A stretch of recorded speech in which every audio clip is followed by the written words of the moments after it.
I devote a whole chapter in the book about how the West's understanding and interpretation of Islamism has evolved over the past 150 years. It also, I think, sadly,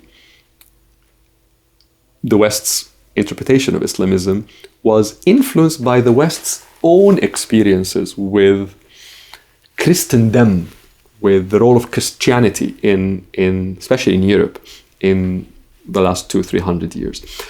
The West's understanding or interpretation of what happened in the Arab world 5 years ago in 2011 and 2012 was also influenced a lot by what happened in Europe after the fall of the Berlin Wall.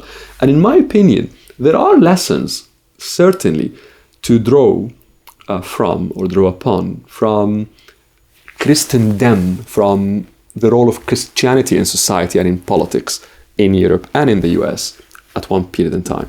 Lessons to learn and draw from the fall of the Berlin Wall and the fall of communism and what followed after that. But it is not one-to-one comparison. Far from it. There are major variations. And what I try to do in this chapter about the West and Islamism is not just to say that here the West did not get the correct understanding, but try to elaborate on the differences, the social differences, the cultural differences, sometimes the religious differences between the experiences of the Middle East with Islamism and the experiences of the West with the expanded role of the church, for example, in its own societies. But the important thing is that the West's understanding of Islamism is not a theoretical issue. It is not just a matter of a distant observer trying to see a phenomenon in a distant part of the world.